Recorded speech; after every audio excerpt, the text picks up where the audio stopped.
go.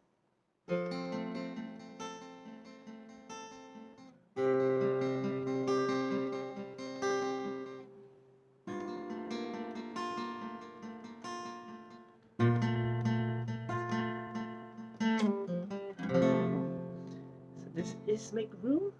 So what I did here is I kept the E string remain and I drop tune the rest of the strings. So B becomes A, G becomes F, D becomes C, A becomes G, and E becomes D. And from there, my chord form changes. So my G now have to play like that. It makes it easier so that I can do my shape here. Then my D suspended. And here's the tricky part.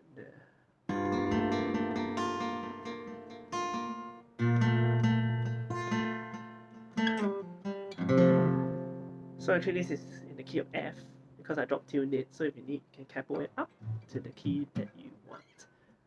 That's all.